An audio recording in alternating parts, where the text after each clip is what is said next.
Hello दोस्तों, आज मैं आप सभी के बीच में एक नया वीडियो लाया हूँ। यह वीडियो एग्रीकल्चर से संबंधित है, तो मैं यह चाहूँगा कि आप यह वीडियो लास्ट से ज़रूर देखें। वीडियो आपको पसंद आए तो वीडियो को लाइक कीजिए, चैनल पर नए हैं तो चैनल को सब्सक्राइब कीजिए। दोस्तों, आज की इस वीडियो में हम लोग सस्यन प्रणाली एवं सस्यन क्रम के बारे में देखेंगे और यह जो टॉपिक है वह अरुण कात्यायन बुक से संबंधित है। तो चलिए बिना टाइम गवाए वीडियो को शुरू करते हैं। वीडियो पसंद आए तो वीडियो को लाइक कीजिए, चैनल पर नए हैं तो चैनल को सब्सक्राइब कीजिए, वीडियो को अपने दोस्तों के बीच ज़रूर शेयर कीजिए। तो चलिए वीडियो को शुरू करते हैं। सस्यन प्रणाली एवं सस्यन क्रम। तो इसमें आता है चल खेती। चल खेती को क्या कहते हैं? स्थानांतरित खेती, जिसको इंग्लिश में शिफ्टिंग कल्टीवेशन या जूमिंग खेती। स्थानीय खेती जनजाति लोगों के द्वारा जंगली क्षेत्रों में अपनाई जाती है। जंगल के किसी एक क्षेत्र को जलाकर साफ किया जाता है और उस जमीन पर कृषि कार्य किया जाता है। और कृषि कार्य के अंतर्गत वर्ष दर वर्ष एक ही फसल उगाई जाती है और इससे मिट्टी की उत्पादकता में कमी आ जाती है। तब ये लोग इस जगह को छोड़कर अन्य जगह पर पुनः जंगल को साफ करके खेती शुरू करते हैं।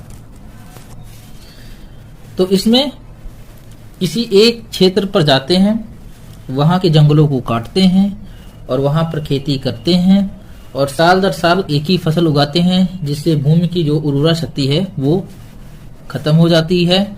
और उसके बाद क्या करते हैं, ये वहां से जो है हटकर दूसरे जगह पे जाते हैं, वहां पर जंगल की कटाई करते हैं, वहां पर इस प्रकार से खेती करते हैं। ठीक है।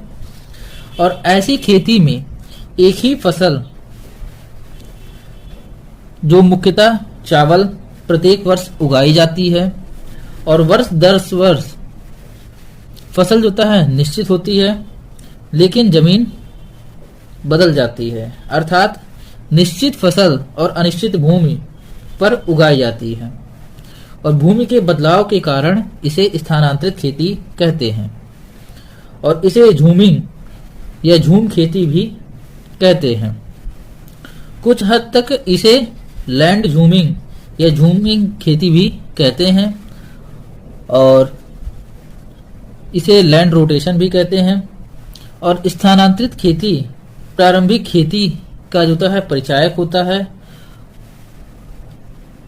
और इससे जो होता है भूमि क्षरण को बढ़ावा मिलता है। तो इसमें क्या होता है कि भूमि जो है वो बदलता रहता है, जबकि फसल जो होता है निश्चित होता है। और इसमें क्या होता है, भूमि का क्षरण भी बढ़ता है। और इसका प्रचलन मुख्यतः भारत के उत्तर पूर्वीय राज्यों, मध्य प्रदेश और बिहार के छोटा नागपुर पठारी क्षेत्र तथा भारत के अन्य जो है पठारी क्षेत्रों में आज भी है। तो मुख्य रूप से ये कहाँ पे देखने को मिलता है? यह उत्तर पूर्वी जो राज्य हैं उसमें, उसके बाद मध्य प्रदेश में, उसके बाद बिहार के छोटा नागपुर पठारी क्षेत्र में। अब अगला है शस्यावर्तन, जिसको क्रॉप रोटेशन कहते हैं। इसमें एक निश्चित भूमि पर एक निश्चित अवधि में फसलों की क्रमिक खेती या एक निश्चित क्रम में फसल तथा प्रति जमीन की खेती जो होता है फसल चक्र कहलाती है। जैसे चावल के बाद गेहूं, गेहूं के बाद मूंग, या 2020-21 कृषि वर्ष के अंतर्गत था। उसके बाद फिर चावल के बाद सरसों और सरसों के बाद मिर्च, ये 2021-22।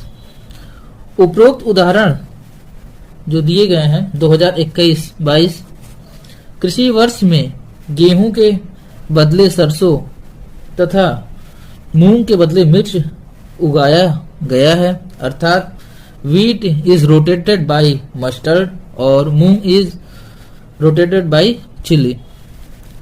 तो वीट का बदलाव किससे कर दिया गया है? मस्टर्ड से। और मूंग का बदलाव किससे कर दिया गया है? चिली यानी कि मिर्च से। और फसल चक्र में वर्ष दर वर्ष भूमि निश्चित होती है, लेकिन फसल बदलती रहती है। जबकि शिफ्टिंग कल्टीवेशन में फसल निश्चित होता था, भूमि बदलता था, और क्रॉप रोटेशन में फसल जो होता है बदलता है और भूमि निश्चित होता है। उचित फसल चक्र से न सिर्फ मिट्टी की उर्वरा शक्ति बनी रहती है बल्कि और उन्नत होती है।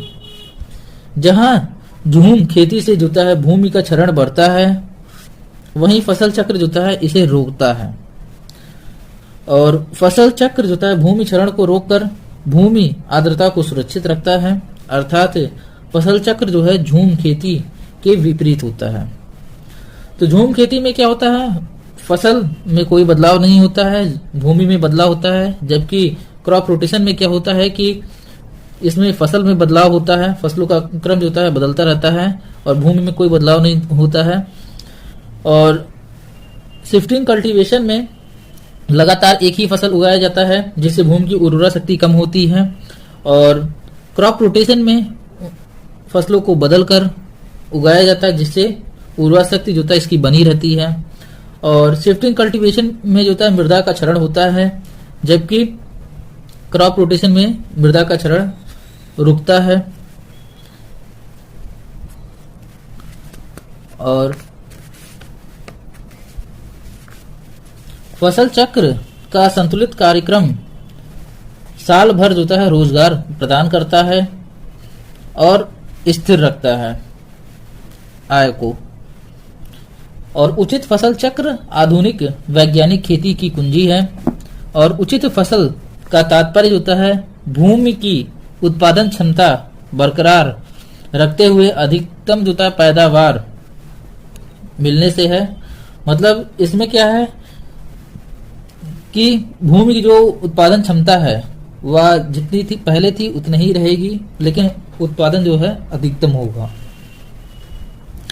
अब अगला आता है टिकाऊ खेती या पर्यावरणीय खेती, जिसको सस्टेनेबल एग्रीकल्चर या इको फार्मिंग कहते हैं।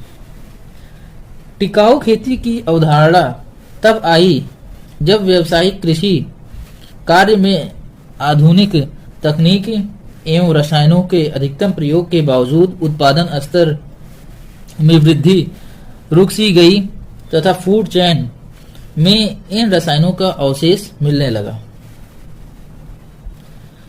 तो अब टाइप ऑफ एग्रीकल्चर कितने प्रकार के होते हैं, तो there are 3 types. First substance agriculture आता है, सेकंड कॉमर्शियल एग्रीकल्चर फार्मिंग आता है, थर्ड इसका सस्टेनेबल एग्रीकल्चर आता है। सब्सटेंस एग्रीकल्चर में क्या होता है, लो लेवल इक्विलिब्रियम होता है। इसमें क्या होता है, to sustain life and fulfil family need. मतलब क्या है कि अपनी लाइफ को सस्टेन करना और अपनी फैमिली के नीड को जो है पूरा करना, ये इसके अंतर्गत आता है। इसके लिए जो क्वांटिटी होता है उसका इनपुट जो है वो लो रहता है और आउटपुट भी क्या होता है, लो रहता है। मतलब हम कम लगाते भी हैं और कम पाते भी हैं। सेकंड आता है कॉमर्शियल फार्मिंग, हाई लेवल जो है इक्विलिब्रियम। इसमें टू ऑब्टेन हाई इनकम, इसका ऑब्जेक्टिव क्या रहता है कि हम इससे से ज्यादा अर्निंग कर सकें, इसलिए इसमें जो है क्वांटिटी जो है इनपुट क्या करते हैं हम हाई करते हैं और आउटपुट भी हमें हाई मिलता है। थर्ड आता है सस्टेनेबल एग्रीकल्चर, न्यूट्रल और इकोलॉजिकल इक्विलिब्रियम।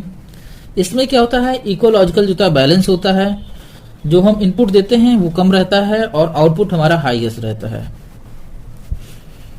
यह खेती की ऐसी प्रणाली है जिसमें पर्यावरण को प्रदूषित किए बिना वर्तमान पीढ़ी की आवश्यकताओं को पूरा करते हुए तथा आने वाली पीढ़ी के जीवन निर्वाह पद्धति के उत्पादकता को ध्यान में रखते हुए भरपूर खाद्य पदार्थ उत्पादन किया जाता है। और प्राकृतिक खेती इसका एक उत्तम उदाहरण है, और जिसको इंग्लिश में sustainable agriculture is that form of farming which produce sufficient food to meet the needs of the present generation without eroding the ecological asset and productive of life supporting system of future generation. Natural farming is the best illustration. इसे जो होता है ecological farming या eco farming या organic farming या permaculture भी कहा जाता है। इको फार्मिंग या इकोलॉजिकल फार्मिंग का तात्पर्य होता है पर्यावरण को ध्यान में रखने से है, और ऐसी खेती में पोषक तत्व प्रबंधन यानी कि न्यूट्रिएंट्स मैनेजमेंट का मुख्य स्रोत होता है कार्बनिक पदार्थ या ऑर्गेनिक मैटर होते हैं, और इसलिए कार्बनिक खेती जो ऑर्गेनिक फार्मिंग है भी कहा जाता है। टिकाऊ खेती में जो है खाद जिसको मैन्योर, सस्यावर्तन जिसको क्रॉप रोटेशन तथा न्यूनतम कर्षण यानी कि मिनिमल टिलेज का प्रयोग होता है, और कृषि वानिकी एग्रोफॉरेस्ट्री बहुस्तरीय खेती जिसको मल्टी लेवल कल्टीवेशन तथा समन्वित जो था पशुपालन एनिमल हस्बेंड्री इसके विभिन्न अंग हैं। टिकाऊ सस्टेनेबल शब्द का तात्पर्य किसी ऐसी प्रक्रिया के ऐसे गुण से है जो अनंत समय तक स्थिर रहे और पर्यावरण और प्राकृतिक संसाधन का दोहन इस प्रकार किया जा सके ताकि प्राकृतिक के पुनरुत्पादन तथा नवीनीकरण प्रक्रिया बाधित ना हो। तो इसका तात्पर्य सस्टेनेबल में हम जो है जमीन या का ऐसा प्रयोग करें जिससे हम ज्यादा से ज्यादा लाभ भी प्राप्त करें और वो आगे आने वाली जनरेशन के लिए भी सुरक्षित रहे। तो टाइप्स ऑफ एग्रीकल्चर कितना है मुख्यतः देयर आर 3 टाइप्स। पहला आता है सब्सटेंस एग्रीकल्चर। इसमें क्या होता है हम अपने सस्टेन यानी कि अपने जीवन को जो है निर्वाह एक हिसाब से कहा जा सके अपने फैमिली का जो है नीड पूरा करने के लिए करते हैं। इसमें क्वांटिटी जो इनपुट रहता है वो लो रहता है और आउटपुट भी लो रहता है। इसी में सेकंड आता है कॉमर्शियल फार्मिंग। तो इसमें हम ज्यादा इनकम प्राप्त करने से संबंधित है, मतलब क्वांटिटी इनपुट क्या होता है हाई रहता है और आउटपुट भी इसका हाई रहता है। और सस्टेनेबल एग्रीकल्चर में क्या रहता है इसको हम इकोलॉजिकल बैलेंस बना के चलते हैं कि हमारे जो है भूमि का नुकसान ना हो। इसमें क्वांटिटी जो होता है इनपुट लो रहता है और आउटपुट हाई रहता है। अब अगला है सस्यन प्रणाली जिसको क्रॉपिंग सिस्टम कहते हैं।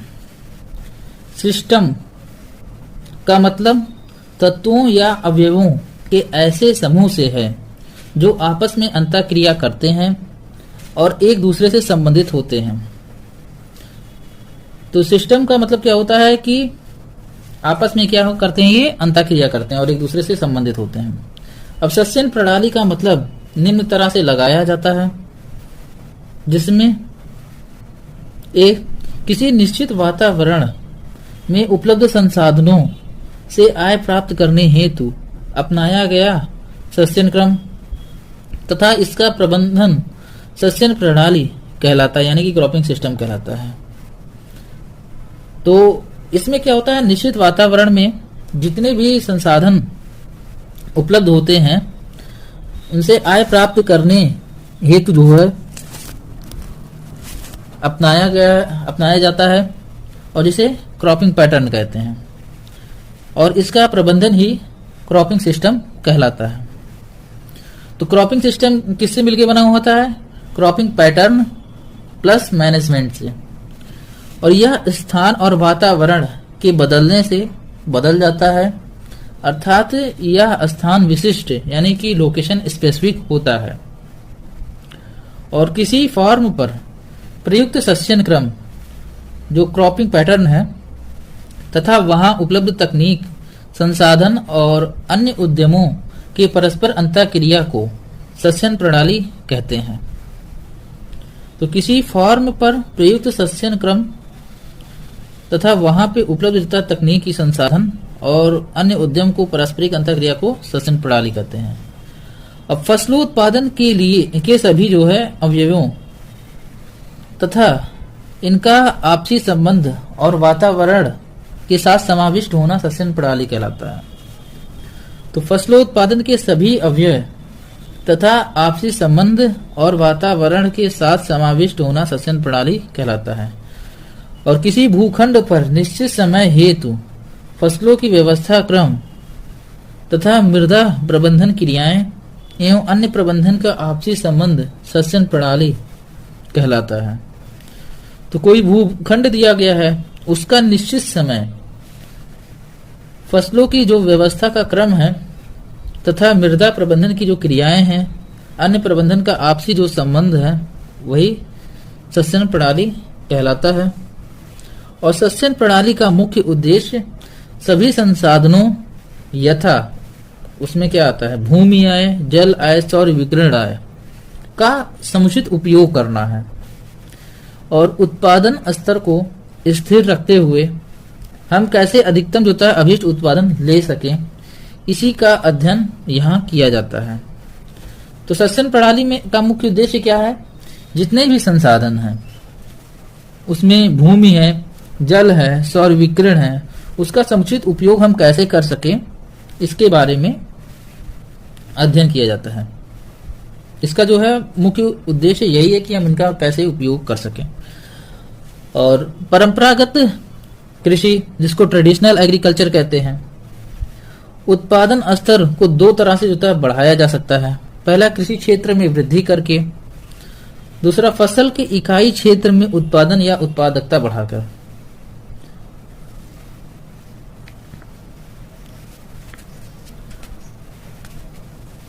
तो परंपरागत कृषि उत्पादन स्तर को दो तरह से बढ़ाया जा सकता है। कौन सा? पहला, कृषि क्षेत्र में वृद्धि करके, दूसरा क्या होता है, फसल के इकाई क्षेत्र उत्पादन तथा उत्पादकता बढ़ाकर। लेकिन आधुनिक कृषि में इसके अलावा दो और आयाम जोड़े गए हैं, जिसमें इकाई समय में उत्पादन बढ़ाकर, मतलब पर यूनिट टाइम के हिसाब से, और डी आता है इकाई स्थान में उत्पादन बढ़ाकर, यानी कि स्पेस जितना हम एरिया कवर करते हैं उसमें जो है उत्पादन बढ़ाकर। परंपरागत कृषक जो है अपने सामाजिक आर्थिक दशा, पर्यावरणीय परिवेश, उत्पादन स्तर को स्थिर रखने के लिए फसलों का मिश्रण तथा फसल चक्र का विकास वर्षों प्राप्त अनुभव के आधार पर विकसित कर चुके थे। परंपरागत सस्यन प्रणाली वर्षों से चल रहे ट्रायल एंड एरर द्वारा प्राप्त अनुभवों का परिणाम था, जबकि आधुनिक सस्यन प्रणाली जो है कृषि अनुसंधानों की देन है।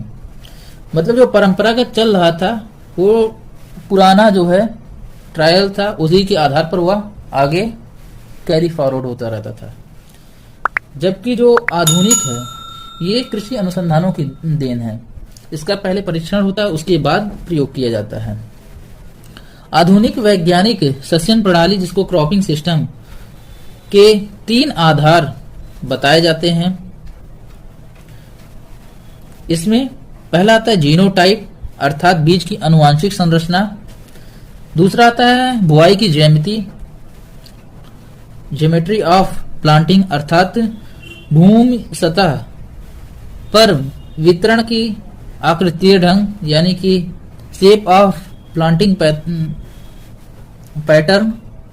और बी आता है प्रत्येक पौधों को प्राप्त क्षेत्र स्थान, यानी कि space of the area available to individual plant. बुआई की आकृति वित्तीय, आयताकार, वर्गाकार या घनाभ हो सकती है। मतलब जो बुआई की जाती है वो वृत्तीय भी हो सकती है, आयताकार भी हो सकती है, वर्गाकार भी हो सकती है, घनाभ भी हो सकती है। यह आकृति जो है पादप संख्या से अप्रत्यक्ष रूप से संबंध रखती हैं। क्यूबोडायल पैटर्न में पौधों की संख्या अधिकतम होती है और पादप संख्या की परिभाषा इस तरह से दी जा सकती है, जैसे एक निश्चित इकाई क्षेत्र में पौधों की संख्या, और बी आता है प्रत्येक पौधों से प्राप्त क्षेत्र का आकार, यानी कि size of area available to individual plants. अब तीसरा आता है प्रबंधन, जिसको मैनेजमेंट कहते हैं। इसमें फसल उत्पादन संबंधी सभी क्रियाएं आती हैं और सस्यन प्रणाली के लिए होता है प्रबंधन का अर्थ निम्नलिखित है, जिसमें पहला आता है समय तथा फैलाव में फसलों का व्यवस्था क्रम और प्रकार। बी आता है प्रजाति का चयन। सी आता है फसल उगाने तथा लगाने की विधि और डी आता है पीड़क प्रबंधन की तथा कटाई। तो प्रबंधन में समय तथा फैलाव में फसलों की व्यवस्था का क्रम और प्रकार, प्रजाति का चयन, हमें किस प्रजाति का जो है प्रयोग करना चाहिए, फसल उगाने और लगाने की कौन कौन सी विधि का प्रयोग करना चाहिए, और इसके बाद पीड़क यानी कि जो पेस्ट होते हैं उनका प्रबंध तथा कटाई। अब अगला आता है सस्यन क्रम, जिसको क्रॉपिंग पैटर्न कहते हैं। तो सस्यन क्रम का अर्थ निम्न प्रकार से लगाया जा सकता है, जैसे किसी निश्चित क्षेत्र में अधिकतर किसान द्वारा अपनाए जाने वाला सस्यावर्तन यानी कि फसल चक्र जो है सस्यन क्रम कहलाता है। मतलब कोई एक गांव है, उसमें किसानों द्वारा जिस पैटर्न पर खेती की जाती है अधिकतम, उसे वहां का जो है सस्यन क्रम कहते हैं। और समय तथा फैलाव में फसलों की व्यवस्था क्रम एवं प्रकार जो होता है सस्यन क्रम कहलाता है। समय, जिस समय और फैलाव में होता है फसलों का जो व्यवस्था क्रम है वही वहां का सस्यन क्रम होता है। किसी निश्चित क्षेत्र में फसलों का या फसल एवं प्रति का वार्षिक क्रम और फैलाव वितरण की व्यवस्था, और किसी निश्चित क्षेत्र एवं निश्चित समय में विभिन्न फसलों को उस क्षेत्र का प्राप्त भाग सस्यन क्रम क्रॉपिंग पैटर्न दर्शाता है।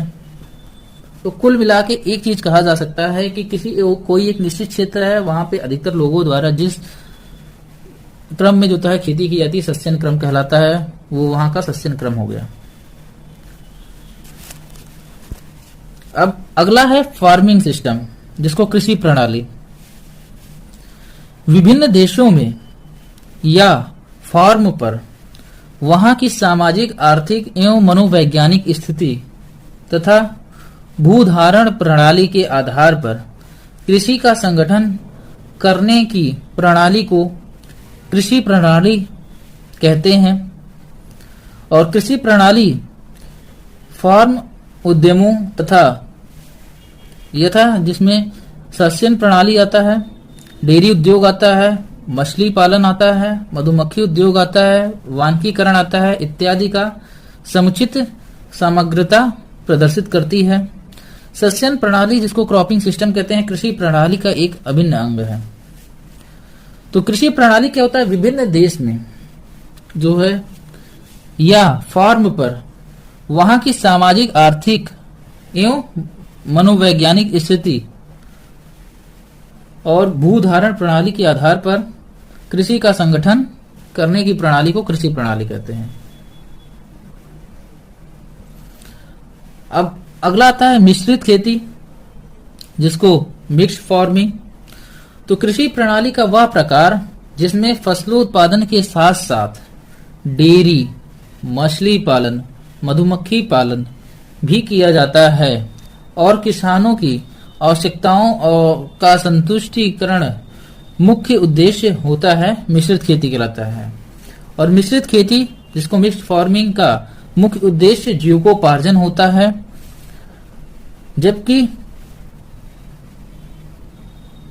कृषि प्रणाली यानी कि फार्मिंग सिस्टम का परिस्थिति संतुलन बिगाड़े बिना जो था अधिकतम आय प्राप्त करना होता है।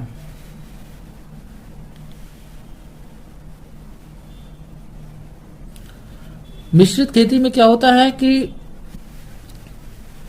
कुल मिलाकर ये कहा जा सकता है कि जिसमें खेती के साथ साथ अन्य क्रियाएं भी शामिल होती हैं। और इसमें डेयरी आता है, मछली पालन आता है, मधुमक्खी पालन आदि आता है।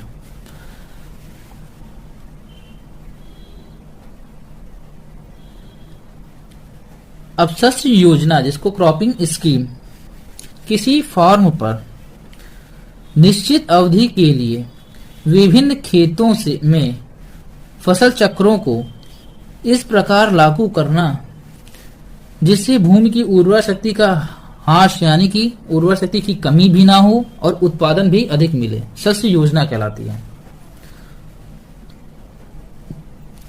तो शस्य योजना में क्या होता है, कोई फार्म है, उसको एक क्या होता है, निश्चित अवधि के लिए विभिन्न खेतों में होता है फसल चक्र को हम इस प्रकार से लागू करते हैं जिससे क्या होता है कि वहां की जो भूमि है उसमें उर्वरा शक्ति की कमी भी नहीं होती है और हमें लाभ भी अधिक मिलता है। और शस्य योजना की आवश्यकताएं निम्नलिखित हैं। जितने वर्ष का फसल चक्र होगा उसको लागू करने के लिए फार्म पर उतने ही खेतों की आवश्यकता होती है। उदाहरण की देखते हैं तो 1 वर्षीय फसल चक्र के लिए 1 खेत, 2 वर्षीय फसल चक्र के लिए 2 खेत, 4 वर्षीय फसल चक्र के लिए 4 खेत की आवश्यकता होती है।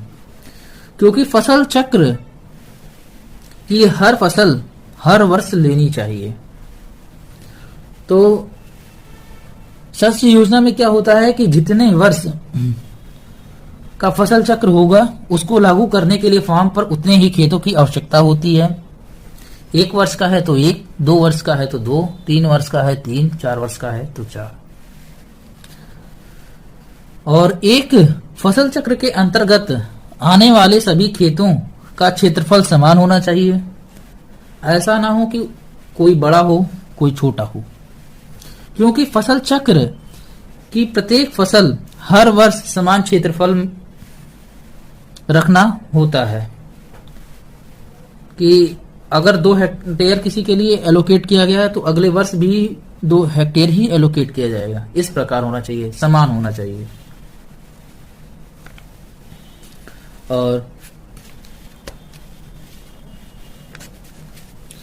विभिन्न फसल चक्रों के अंतर्गत आने वाले खेतों का क्षेत्रफल भिन्न भिन्न हो सकता है, परंतु अगर जैसे कई फसल चक्र हैं उसके अंतर्गत जो जमीन एलोकेट किए जाते हैं उसके अंतर्गत जमीन के टुकड़े जो हैं अलग अलग हो सकते हैं, लेकिन एक फसल के अंतर्गत नहीं हो सकता है। माना कि आपने 2 फसल चक्र अपनाया 2 जगहों पर, तो एक में आप ज्यादा जमीन वाला कर दीजिए, एक में आप कम जमीन वाला, वो चल सकता है। लेकिन अगर जो आप एक ही अपना रहे हैं उसके 4 भागों को आपने डिवाइड किया तो वो समान रूप से रहेंगे। अब ठोस रोपण, जिसको सॉयल क्रॉपिंग कहते हैं, सोल क्रॉपिंग या सॉइलेड प्लांटिंग कहते हैं। एक ही समय में किसी निश्चित स्थान पर एक ही फसल को उपजाना जो सामान्य घनत्व पर शुद्ध हो ठोस सस्यन कहलाता है। यह अंतरा सस्यन इंटरक्रॉपिंग का विपरीत होता है। तो ठोस रोपण, जिसको सॉइलेड प्लांटिंग या सोल क्रॉपिंग कहते हैं, इसमें क्या होता है, एक ही समय में जो है किसी निश्चित स्थान पर एक ही फसल उगाया जाता है और वह क्या 100% होता है। और यह जो है इंटरक्रॉपिंग से विपरीत होता है, इंटरक्रॉपिंग से एकदम अपोजिट में है। अब आता है एकल कृषि, जिसको मोनोकल्चर कहते हैं।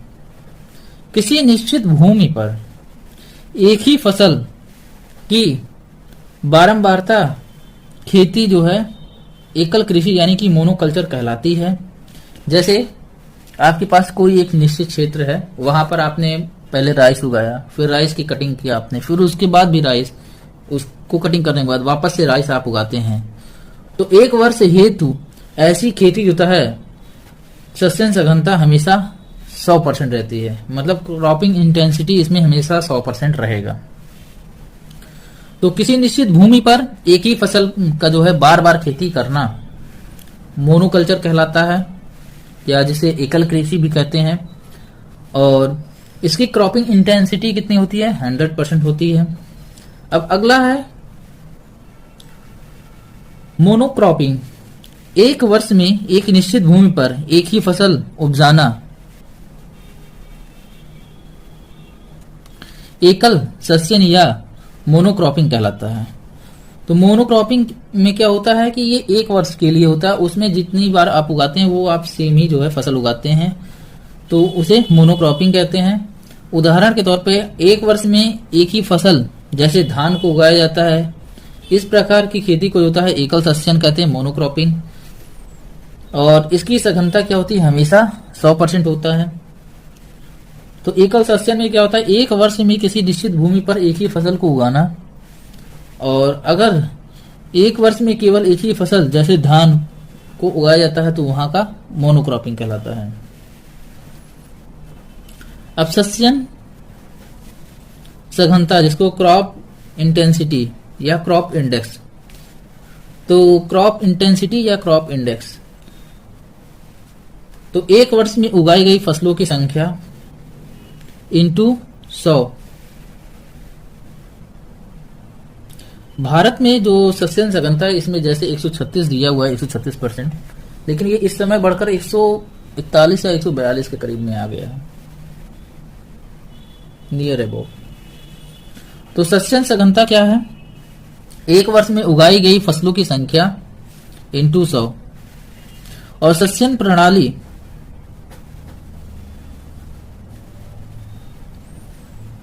इसमें बट फसलों की संख्या बटे 100। अब सस्यन प्रणाली क्या होता है? टाइप्स ऑफ क्रॉपिंग सिस्टम, इसमें दो आते हैं। पहला आता है एकल सस्यन आता है जिसको मोनो क्रॉपिंग कहते हैं, दूसरा आता है बहुसस्यन जिसको मल्टीपल क्रॉपिंग कहते हैं। तो सस्यन प्रणाली के प्रकार, टाइप ऑफ क्रॉपिंग सिस्टम कौन कौन से होते हैं? तो मोनोक्रॉपिंग आता है, मल्टीपल क्रॉपिंग आता है। अब मल्टीपल क्रॉपिंग क्या होता है? मोनोक्रॉपिंग आप इससे पहले देख चुके हैं।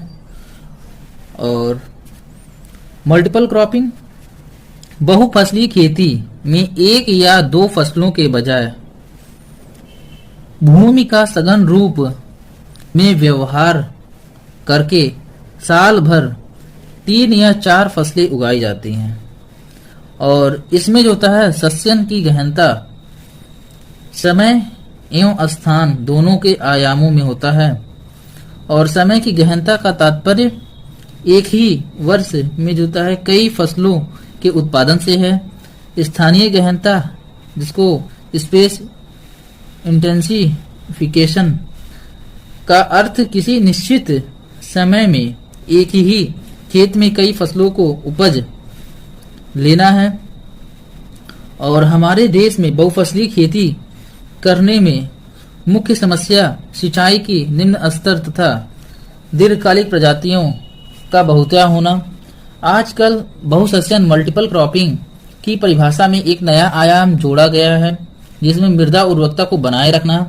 अतः बहुफसली खेती को इस प्रकार से परिभाषित किया जाता है कि मृदा उर्वरकता को नष्ट किए बिना साल भर एक ही खेत में 2 या 2 से अधिक फसलों का उत्पादन मल्टीपल क्रॉपिंग कहलाता है। तो मल्टीपल का तात्पर्य क्या होता है? एक से ज्यादा क्रॉपिंग खेती करना। इसी में एक चीज और आप ऐड कर दें कि मतलब इसमें क्या है, मृदा की उर्वरा शक्ति को जो है नष्ट किए बिना एक से अधिक फसलों को उगाना मल्टीपल क्रॉपिंग कहलाता है। अब बहुसस्यन, टाइप्स ऑफ मल्टीपल क्रॉपिंग, तो इसमें ए आता है अंतरा सस्यन आता है जिसको इंटर क्रॉपिंग कहते हैं, बी आता है मिश्रित सस्यन जिसको मिक्स क्रॉपिंग कहते हैं, सी आता है सतत सस्यन जिसको सिक्वेंशियल और नॉन ओवरलैपिंग क्रॉपिंग कहते हैं, डी आता है अनुपद सस्यन या असतत सस्यन जिसको रिले क्रॉपिंग कहते हैं या ओवरलैपिंग क्रॉपिंग कहते हैं। तो इंटर क्रॉपिंग क्या होता है? एक ही खेत में एक ही साथ दो या दो से अधिक फसलों को एक निश्चित दूरी पर निश्चित अनुपात में उगाने की कृषि कला को अंतःसस्यन कहते हैं। इसमें क्या होता है कि एक खेत है आपके पास, उसमें क्या होता है एक से अधिक फसल, दो या दो से अधिक फसल जो है को एक निश्चित अनुपात में एक निश्चित दूरी पर जो है उगाया जाता है। ठीक है, इंग्लिश में इसकी परिभाषा है growing two or more crop simultaneously on the same piece of land with a definite row arrangement or in a fix ratio is called intercropping. मतलब दो या दो से अधिक फसल है, उसको क्या हुआ एक निश्चित अंतराल पर उगाया जाता है और रेशियो जो है उसमें डिफाइंड होता है। जैसे वीट प्लस मस्टर्ड का जो है 9:1 होता है और सिटेरिया और रेड ग्राम का कितना होता है 5:1 होता है। यहां पर सस्यन गहनता स्थान आयाम जो है स्पेस डायमेंशन में पूरी होती है। ऐसी ही फसलें उन फसलों के साथ ली जाती हैं जिनमें पंक्ति से पंक्ति का फासला अधिक होता है। उन फसलों के साथ लेते हैं जिनके साथ पंक्ति से पंक्ति का जो होता है फासला, मतलब जो दूरी है वो अधिक होगा।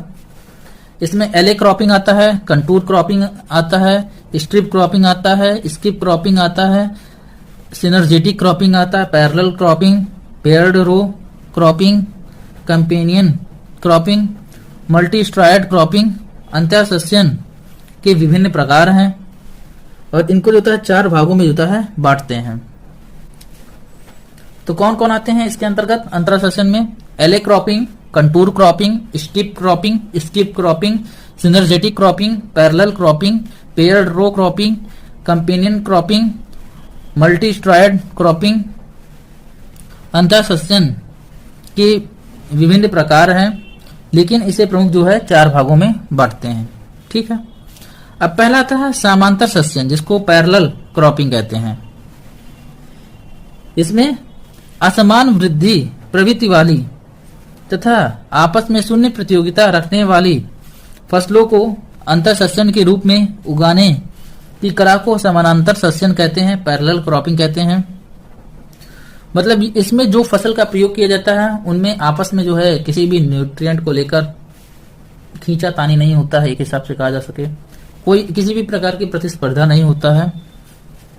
जैसे ब्लैक ग्राम या ग्रीन ग्राम को जो है मेज के साथ करते हैं, ब्लैक ग्राम या ग्रीन ग्राम को मेज के साथ।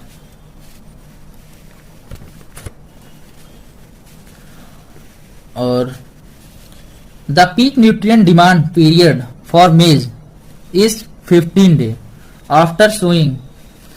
मेज का जो है सबसे ज्यादा न्यूट्रिएंट की आवश्यकता कब पड़ती है? तो जब वह उसका बुआई किया जाता है उसके 50 दिन बाद। वेरेवर्स अराउंड 30 to 35 डेज उर्द या मूंग, और उर्द और मूंग में कितना होता है 30 से 35 दिन बाद पड़ता है।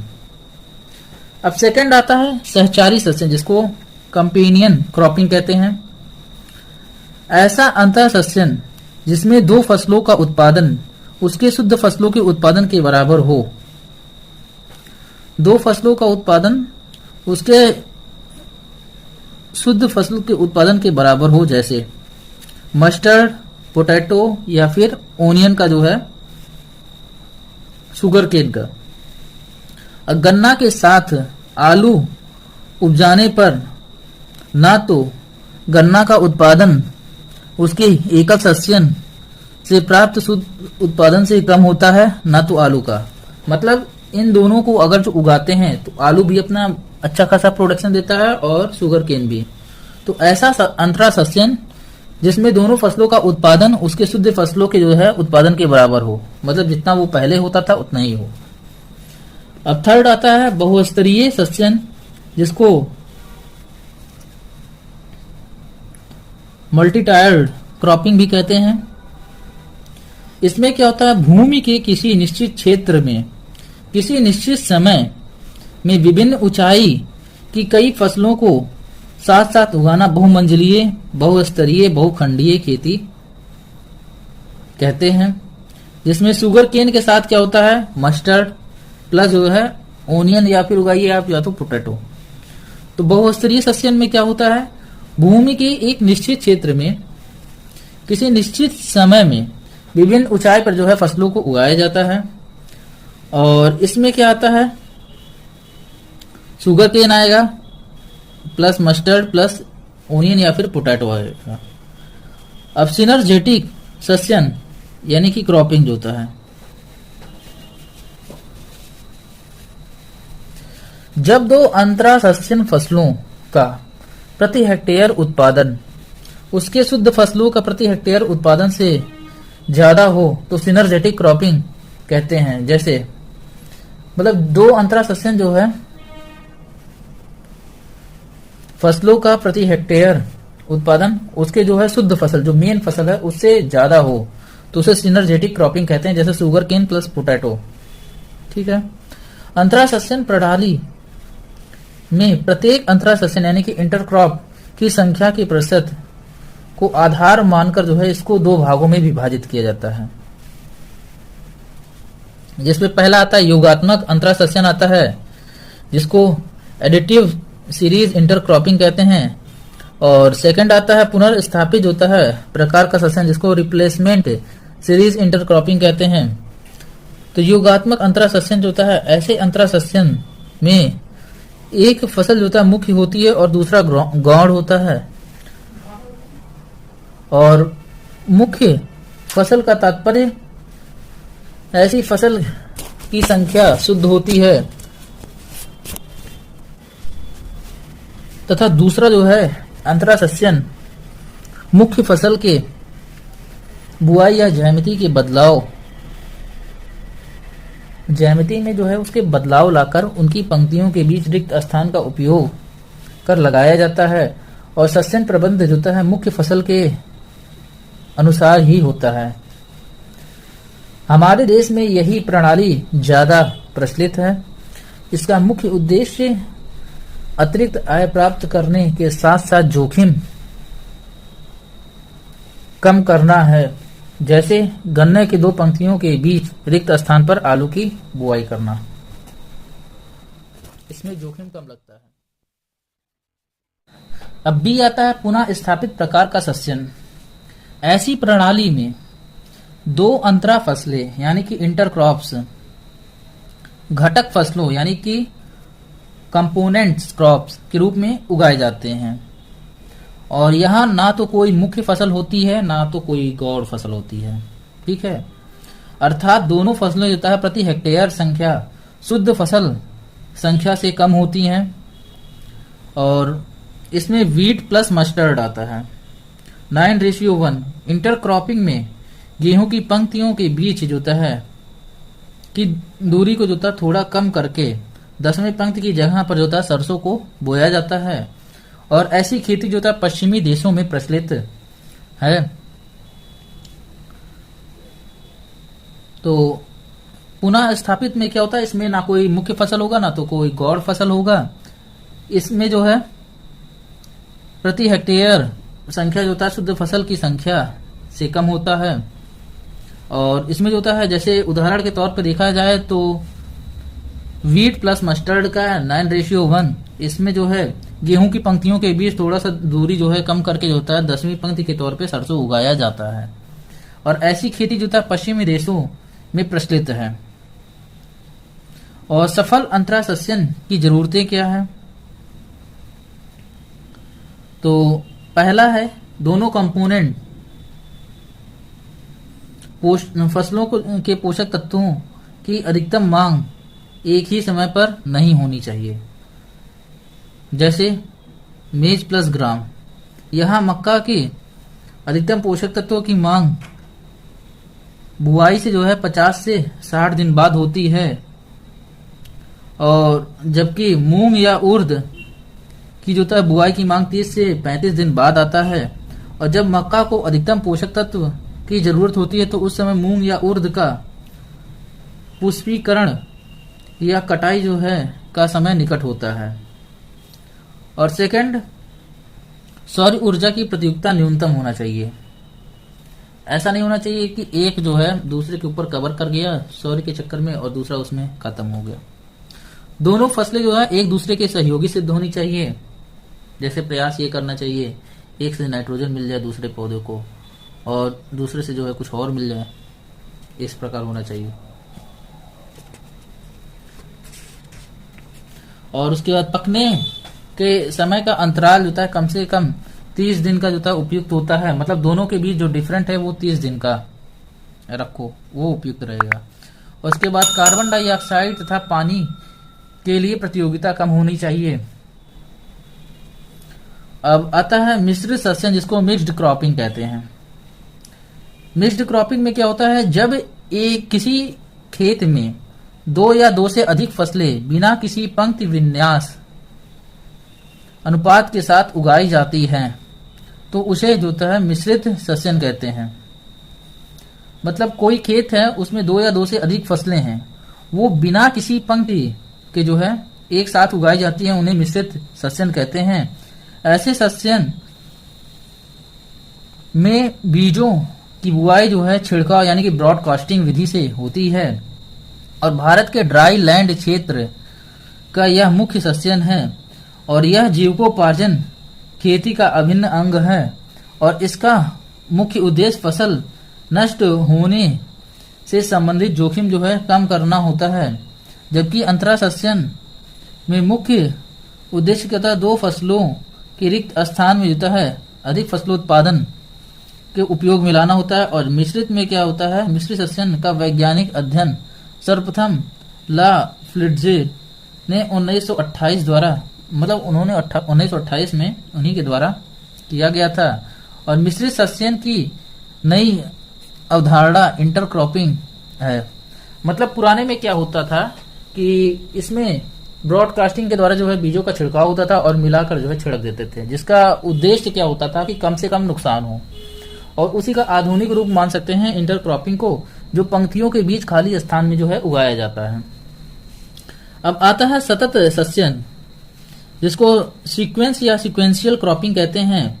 तो किसी खेत में एक वर्ष में 2 या 2 से अधिक फसलों को शीघ्र क्रम यानी कि क्विक सिक्वेशन में उगाना सतत सस्यन यानी कि सीक्वेंशियल क्रॉपिंग कहलाता है।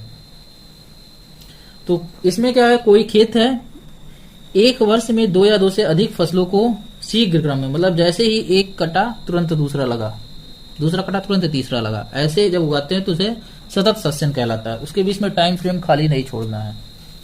और ऐसे सस्यन में पहले फसल के काटते ही दूसरे फसल को बो दिया जाता है, अर्थात आगामी फसल की बुवाई तथा पूर्ववर्ती फसल की कटाई एक शीघ्र क्रम में होती है।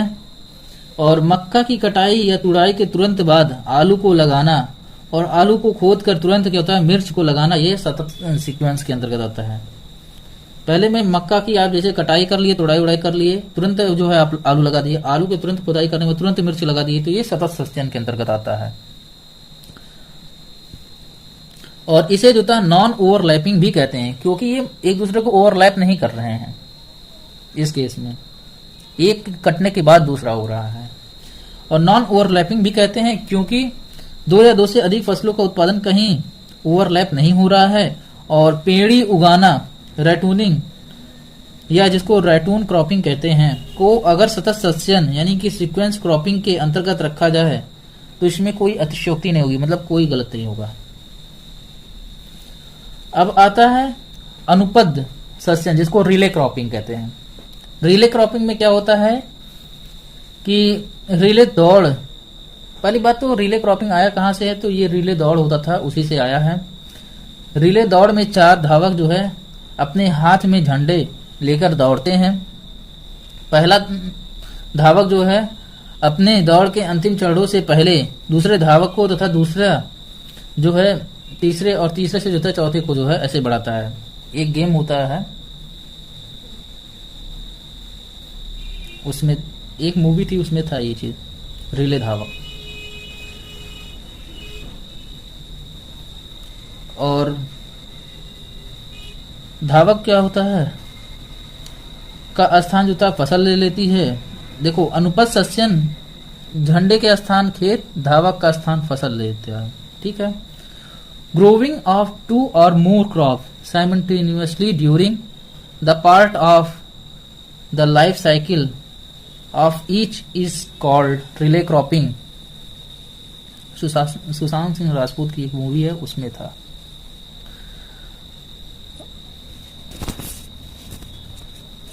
इसमें पूर्ववर्ती फसल काटने से पहले आगामी फसल को लगा दिया जाता है, लेकिन इसमें यह ध्यान रखा जाता है कि दोनों फसल में प्रतियोगिता क्या हो, न्यूनतम हो, और इसके लिए आगामी फसल की बुआई जो है पूर्ववर्ती फसल की कार्यकी परिपक्वता के बाद ही करनी चाहिए, मतलब पक जाए तभी करना चाहिए। और डॉक्टर शेर सिंह बेंस ने भारत के उत्तर पश्चिमी क्षेत्रों में निम्नलिखित रिले फसल पद्धति की अनुशंसा की है। मूंग, उसके बाद मेज, उसके बाद पोटैटो, उसके बाद वीट। बिहार और बंगाल में प्रचलित पैरा सस्यन तथा मध्य प्रदेश में प्रचलित उटेरा सस्यन को अनुपद सस्यन यानी कि रिले क्रॉपिंग में रखा गया है। बिहार और बंगाल में कौन सा प्रचलन है? पैरा सस्यन। और मध्य प्रदेश में उटेरा सस्यन को जो है अनुपद सस्यन यानी कि रिले क्रॉपिंग में रखा गया है। अगर दूसरा पौधा नर्सरी में विकसित हो रहा है तब भी हम उसे जो है अनुपद सस्यन कह सकते हैं कि हाँ, मतलब दूसरे का कार्य प्रोसेस में है। और ऐसा आधुनिक सस्यन वैज्ञानिक जो है, आधुनिक सस्य वैज्ञानिक का मानना है कि अनुपद सस्यन को अतिच्छादन सस्यन यानी कि ओवरलैपिंग क्रॉपिंग भी कहते हैं। पैरा और उतरा क्रॉपिंग मीन्स sowing of लेथाइरस और lentil generally pulses before the harvesting of lowland rice। तो इसमें क्या होता है, एक फसल की कटाई से पहले दूसरे फसल की बुआई होती है और दूसरे फसल की कटाई से पहले तीसरे फसल की बुआई होती है, ये काम होता है पहले। और दूसरे केस में क्या आता है कि बिहार और बंगाल में जो पैरा आता है क्रॉपिंग और मध्य प्रदेश में प्रचलित उत्तरा सस्यन जो आता है वो रिले क्रॉपिंग के अंतर्गत आता है।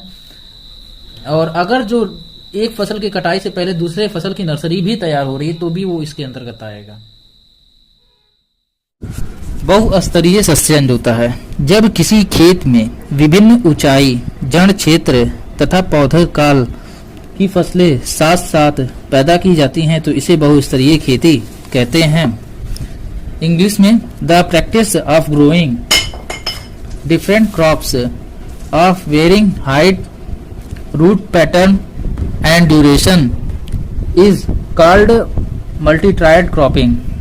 ऐसे सस्यन के अंतर्गत क्या होता है कि उद्यान पौधे जो होता है विशेषता फल एवं रोपित फसलें जिसमें हॉर्टिकल्चर और जो होता है प्लांटेशन क्रॉप्स युक्त जो होता है बागों के रिक्त स्थान में जो होता है अल्पावधि या जल्दी बढ़ने वाले फल फूल सब्जियां, खाद और चारा फसलें उगाई जाती हैं।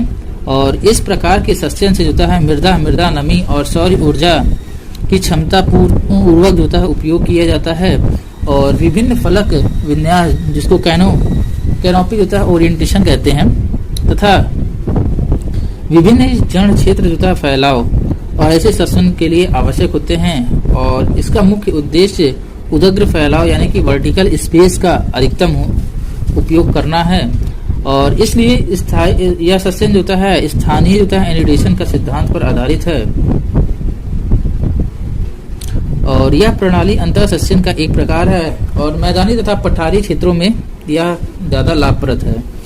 और इसमें क्या होता है, उदाहरण के तौर पे देखा जाए तो कोकोनट आता है, ब्लैक पेपर आता है, कोकोआ और पाइनएप्पल का होता है खेती एक साथ किया जाता है, जिसमें कोकोनट होता है कि पौध की ऊंचाई 10 मीटर रहती है, ब्लैक पेपर 6 से 8 मीटर रहता है और कोकोआ होता है 3 मीटर रहता है और पाइनएप्पल होता है 1 मीटर का होता है। बहुफसली खेती हेतु होता है फसलों का चुनाव। तो फसलों को इस प्रकार से व्यवस्थित करना चाहिए ताकि एलिलोपैथिक जो है प्रभाव पोषक तत्वों का अस्थायी स्थिरीकरण ये जो है मृदा के एक ही तह पोषक तत्वों का दोहन नहीं हो सके, मतलब एक ही लेयर से जो है पोषक तत्वों का केवल ह्रास ना हो, मतलब उसके जो है उनसे ना प्राप्त करें, अन्य तहों से भी प्राप्त किया जाए। और किसी भी सस्यन प्रणाली में लेग्यूम का समावेश होना चाहिए क्योंकि लेग्यूम वायुमंडलीय नाइट्रोजन को होता है स्थिर करने के लिए संसाधन जैसे जल, पोषक तत्व, सौर ऊर्जा और सीमित उपयोग करता है तथा बदलते परिवेश हेतु जुता अनुकूल भी होता है। टेराफॉर्मिंग मंगल ग्रह पर पृथ्वी के जैसा वातावरण पैदा करना टेराफॉर्मिंग कहलाता है। तो टेराफॉर्मिंग क्या कहलाता है कि मंगल ग्रह पर जो है जैसे पृथ्वी में वातावरण है वैसे ही पैदा करना टेराफॉर्मिंग कहलाता है। और आजकल पृथ्वी पर मंगल ग्रह के अनुसार पर्यावरणीय दशा उत्पन्न कर बैक्टीरिया तथा पौधा विकसित किया जा रहा है। ऐसा इसलिए है क्योंकि कुछ जो स्पेस इंडस्ट्री है वो चाहती है कि जीवन जो है वहां पर भी, मंगल ग्रह पर भी अच्छा खासा सरवाइव कर सके। वैज्ञानिकों का इस पर काफी रिसर्च चल रहा है, इसलिए ऐसा कार्य किया जा रहा है। अगला आता है एरोपोनिक्स। यह एक ऐसी तकनीकी है जिसमें पौधे को बिना मृदा के बहुत कम मात्रा में जल की सहायता से आर्द्र वायवीय वातावरण में उगाया जाता है। इस तकनीक की सहायता से कोई भी पौधा किसी भी समय उगाया जा सकता है। चूंकि पौधों को स्वच्छ एवं नियंत्रित वातावरण में उगाया जाता है, अतः कीट, व्याधि एवं रोग के फैलाव की संभावना नहीं होती है। जब आप एकदम किसी भी पौधे को सुरक्षित फुल कंट्रोल में आप उगाएंगे तो आप उसका यह भी ध्यान रखेंगे कि उसमें किसी भी प्रकार का रोग ना लगे, किसी भी प्रकार का कीट ना लगे। इसमें 98% जल, 60% रासायनिक उर्वरक, 100% पेस्टिसाइड की बचत होती है। इस तकनीक का जन्म 1997 में नासा, अमेरिकन स्पेस एजेंसी जो अमेरिका की है, के द्वारा रूस के मिर स्पेस स्टेशन में सेम की फली उगाने के प्रयास के दौरान हुआ। एरोपोनिक्स तकनीकी में अब इसमें कुछ लोगों का क्वेश्चन आ रहा होगा मन में कि स्पेस स्टेशन होता क्या है। तो जिस प्रकार से आप जमीन पर रहते हैं घर बनाकर, इसको साधारण तौर पे इसी प्रकार समझा जा सकता है कि घर आप बनाकर रहते हैं, ठीक उसी प्रकार से मॉड्यूल होता है, उसको बनाकर जो है स्पेस में लॉन्च किया जाता है और उसमें साइंटिस्ट रहते हैं। तो ये रूस के मिर स्पेस स्टेशन में सेम की फली उगाने के प्रयास के दौरान हुआ था। एरोपोनिक्स तकनीकी में बीज या प्रोपेगुल्स को हवा में लटका दिया जाता है तथा इसके जड़ को नियंत्रित वायवीय वातावरण में उगाया जाता है, जहां जड़ को हमेशा पोषक लवणीय स्प्रे से आर्द्र रखा जाता है। अब अगला है लीसा, जिसका फुल फॉर्म है लो एक्सटर्नल इनपुट सस्टेनेबल एग्रीकल्चर। ऐसा टिकाऊ कृषि जिसमें स्थानीय स्तर पर उपलब्ध प्राकृतिक एवं मानव संसाधन का इष्टतम उपयोग किया जाए, जो आर्थिक रूप से संभव हो, पर्यावरणीय रूप से ठीक हो, सांस्कृतिक रूप से अनुकूलित हो तथा सामाजिक रूप से ग्राह्य हो।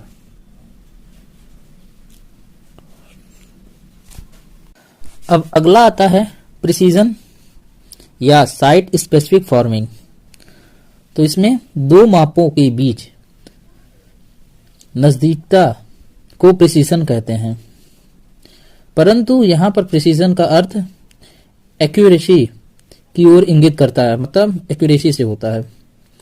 और ऐसा फार्मिंग जिसमें फसल उत्पादन के लिए इनपुट विशेषकर पोषक तत्वों का उपयोग लक्ष्य अथवा स्थान विशेष पर होता है, प्रिसीजन अथवा साइट अथवा टारगेट स्पेसिफिक फार्मिंग कहलाता है।